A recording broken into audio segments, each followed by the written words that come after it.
Chers astrolosophistes, bonjour, et à toutes celles et ceux qui nous rejoignent aussi bien sûr.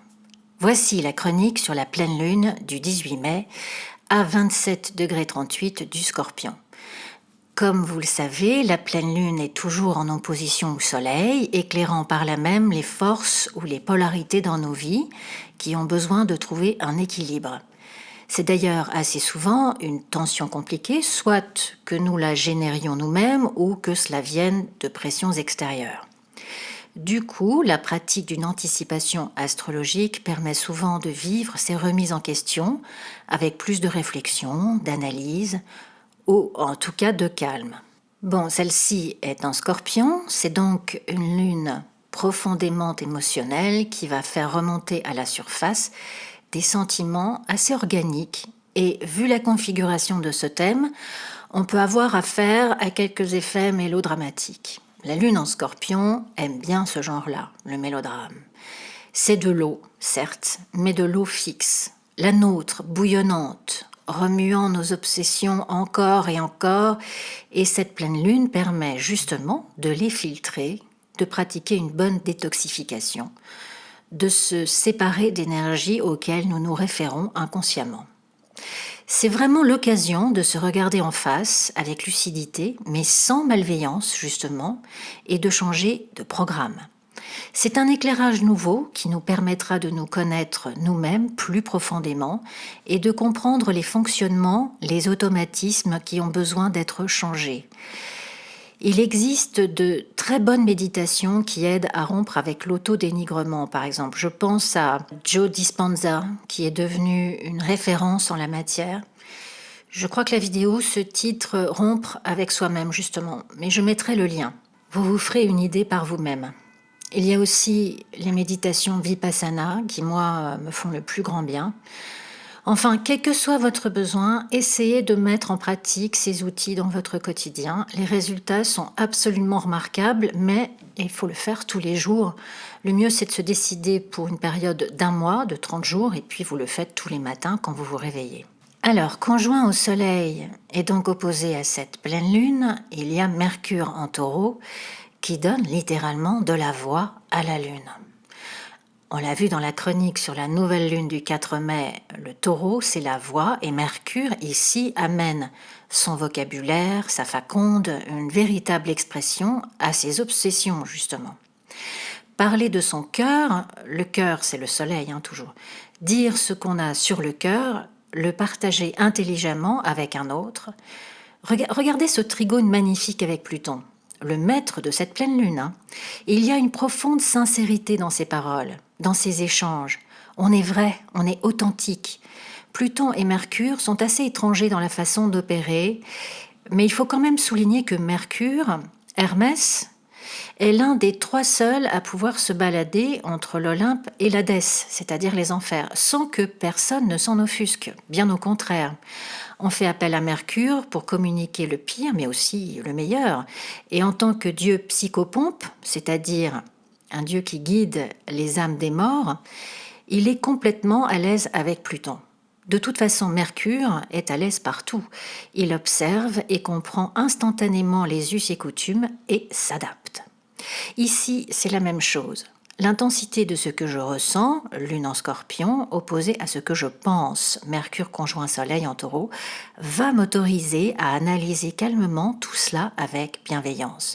La gravité des mots que l'on se dit à soi-même pendant cette pleine lune sera relativisée en quelque sorte, nous permettant de sortir de l'enclave émotionnelle. C'est plus pragmatique, il y a davantage de bon sens. C'est une conversation entre la tête et le cœur qui apporte du réconfort, du soutien, de l'allègement. Le trigone entre Mercure et Pluton, à seulement 1 degré de séparation, montre bien que l'énergie d'investigation plutonienne est depuis le 14 mai à peu près, le 13 ou le 14 mai, en totale symbiose avec une analyse hyper lucide des événements. On sait où on va, une ambition qui nous conduit dans le bon sens, tout cela en signe de terre, c'est évidemment une direction bien fondée, solide. Alors tout cela précède la pleine lune, bien sûr. Et justement, la lune en Scorpion fait jaillir nos angoisses, nos peurs, des anxiétés. C'est le rôle de l'opposition, de l'équilibre à trouver lors de toutes les pleines lunes. Quel genre d'anxiété ? Bon, là, on peut se demander si on est capable d'assumer ses ambitions, si on est prête, si on en est même digne, ce genre de choses. Le fait aussi que nous mettions en doute cette envie de pouvoir, de dominer, qui est un peu enivrante, mais aussi liée à son lot de très sérieuses responsabilités, Pluton en Capricorne, va-t-on y arriver ? Mais la réponse est oui, on devrait y arriver. D'autant que seulement quelques heures avant qu'elle ne soit pleine, elle fait un trigone à Neptune et au nœud nord. Il y a des progrès qui sont faits tous les jours et de nouvelles opportunités qui se présentent à nous. Cela peut être sous forme de rencontres, d'échanges avec d'autres qui ont les réponses que l'on recherche. C'est un temps où nous allons considérablement grandir émotionnellement parce que nous aurons la possibilité de comprendre profondément de quel bois magnifique nous sommes faites et donc d'honorer ce nouveau pouvoir. Bon, je ne parle pas d'un pouvoir qui écrase les autres, vous aurez compris, mais bien d'un pouvoir personnel, un pouvoir sur soi, digne et porteur. Tout cela ne vient pas par hasard. Nous avons fait des efforts, nous avons travaillé pour ces solutions et ce printemps commence à nous en amener des résultats tangibles. Avant de parler du sextile entre Neptune et la conjonction Saturne-Pluton, je voudrais ouvrir une petite parenthèse sur un aspect dont je pense qu'il est, sinon important, du moins nécessaire de l'évoquer. Des étoiles fixes, des astéroïdes, il y en a des milliers et personnellement, j'ai fait le choix de ne pas les inscrire dans les thèmes tout simplement parce que les tensions seraient telles qu'on ne pourrait même pas commencer son ascendant sans être immédiatement accablé par des choix, des décisions cruciales à prendre. Les cycles des nœuds lunaires, de Chiron et de Lilith expliquent déjà tellement de ces décisions qu'il est à mon avis inutile d'en rajouter. Cependant, je ne crois pas du tout aux coïncidences et le 18 mai, l'étoile Algol, qui est à 26,26 du Taureau, sera donc conjointe au Soleil-Mercure et opposée à notre pleine lune en Scorpion. Algol, c'est une étoile fixe qu'on appelle aussi tête de la Méduse, elle a d'autres noms. Elle est liée à des effets de violence. Aussi, à titre préventif et comme tout cela a lieu un samedi, je vous engage à prendre des dispositions pour vous protéger. Les mains, le visage, la gorge, les parties génitales aussi. Du peu que j'en sache, Algol est surtout en exercice en conjonction, ce qui est le cas ce jour-là, donc soyons attentives. Bon, alors, trêve d'astéroïdes et autres malédictions, revenons à notre astrologie moderne et évolutive. Alors, notre Saturne rétrograde s'en retourne au sextile de Neptune jusqu'en septembre et nous montre le plus beau chemin du lâcher-prise de notre vie. Toutes les responsabilités que nous avons courageusement endossées, les poids que nous avons portés, les structures que nous avons mises en place et qui nous ont transformés, transcendés avec Pluton en Capricorne depuis 2008, c'est un véritable parcours du combattant, eh bien, tout est en place pour la dernière ligne droite. Le soir de cette pleine lune, le nœud sud est en conjonction exacte à Saturne rétrograde. C'est pas magnifique ça, Regardez-moi ça, Saturne à 20,14 et nœud sud à 20,15. Quelle parfaite exactitude. Et Neptune trigone au nœud nord, c'est vraiment la route vers un idéal nouveau. C'est une énorme délivrance karmique, la compréhension de ce que l'on doit laisser aller, sans culpabilité, sans remords. On va pouvoir réaliser le sens de tous nos efforts et voir un nouveau rêve prendre forme et avoir confiance dans ce nouveau paradigme. Individuellement, cela a déjà une importance considérable, mais collectivement, c'est magnifique, vraiment. Je pense souvent aux enfants qui naissent en ce moment avec beaucoup d'émotions. C'est véritablement une autre humanité qui est en train d'évoluer et c'est passionnant d'être aux premières loges. D'ailleurs, en parlant d'enfants, cet axe Cancer-Capricorne que je développerai dans la prochaine chronique qui sera toute consacrée aux éclipses de juillet, cet axe donc révèle tout de même et avant tout une dimension familiale, du modèle du système familial. La mère, le patriarcat avec le Cancer, la Lune et la maison 4, et le père, le patriarcat avec le Capricorne, Saturne et la maison 10. On sent bien le transfert, la mutation d'un modèle de civilisation. C'est ici une redistribution profonde de la valeur de nos sentiments, de nos émotions, la façon dont nous nous faisons confiance sans plus passer par une autorisation extérieure ou supérieure entre guillemets pour le faire. Comme nous sommes responsables de notre univers émotionnel et personne d'autre. Les plus jeunes générations ne savent pas ça, mais nous sommes encore nombreux et surtout nombreuses à traverser cette époque avec stupéfaction devant cette attention nouvelle portée aux sentiments, à l'émotion des uns et des autres. Moi, lorsque j'étais petite, il était de mise de prendre sur soi. Exprimer ses sentiments, c'était vulgaire. Donc, tout ce contrôle sur notre créativité, notre sensibilité est en train de s'effiler en fait. C'est d'ailleurs la suite logique du mouvement psychanalytique et maintenant avec le nœud sud dessus, notre regard, notre intérêt change de direction et se pose sur le ventre, sur ce que l'on mange et nous fait vivre mieux, mais aussi la vie, donc les enfants qui viennent. Après le mouvement MeToo, vous allez voir de plus en plus de voix s'élever pour la protection des enfants, ce qui à mon avis n'est pas trop tôt, parce que si tous les enfants maltraités ne deviennent pas des psychopathes, ils deviennent quand même des adultes névrotiques et souvent ce sont des névroses terribles qui nous handicapent longtemps et très durement. Enfin, cette mutation tant attendue, vous pouvez la voir dans votre propre thème, découvrir dans quelle maison elle a lieu, parce que là, je vous dis, avec les éclipses, elles aussi sur l'axe Cancer-Capricorne qui arrivent, c'est intéressant d'anticiper un peu, pour le moins quand même. D'ailleurs, Mars sera entré en Cancer la veille de la pleine lune. Alors, lorsque Mars est en contact du Cancer, de la Lune ou de la maison 4, il n'est pas hyper confortable. C'est en général une énergie de tension ou de frustration. Vous n'avez qu'à imaginer, vous courez dans l'eau et vous sentez que vous devez redoubler d'efforts pour avancer, ou que vous deviez avancer sur le côté, comme les crabes. C'est compliqué pour Mars qui fonce tout droit. Il est ici freiné, on lui demande de réfléchir et d'être à l'écoute de ses émotions.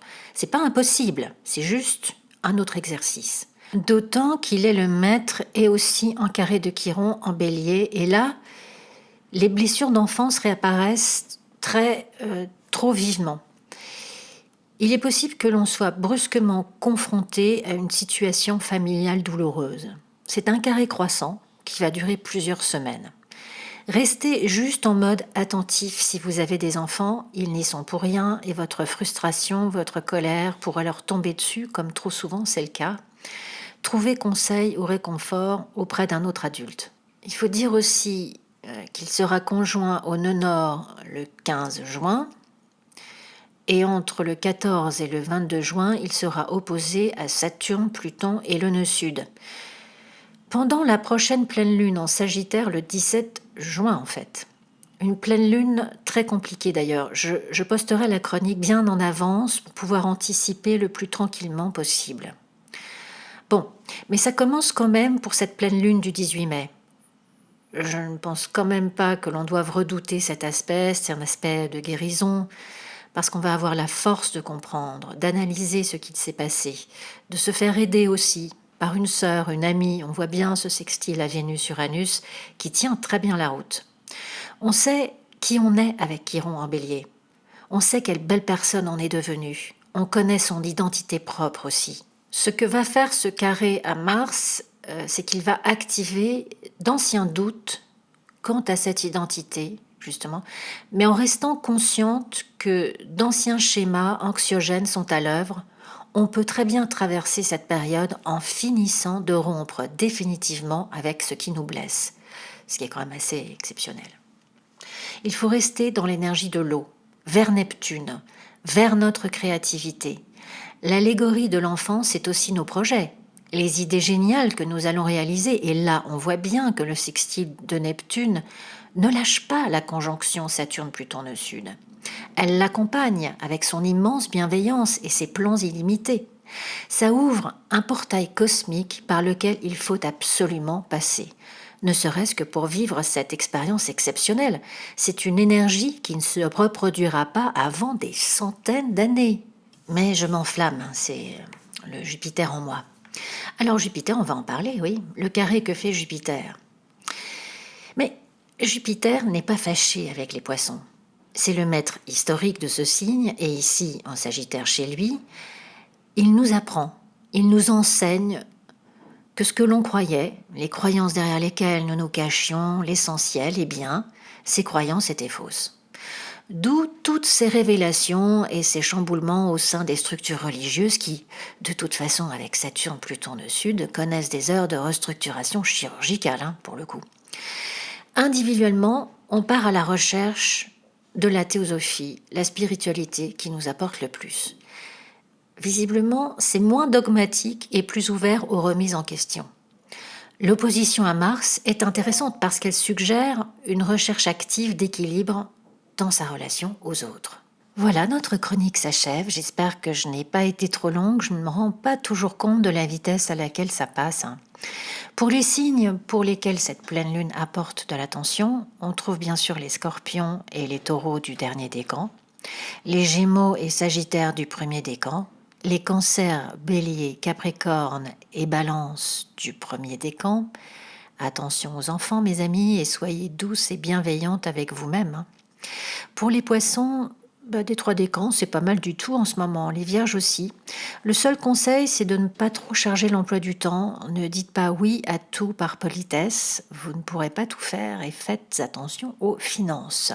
Mais d'une façon générale, c'est bien d'apprendre à quel degré, de quel signe se trouvent les planètes dans votre charte.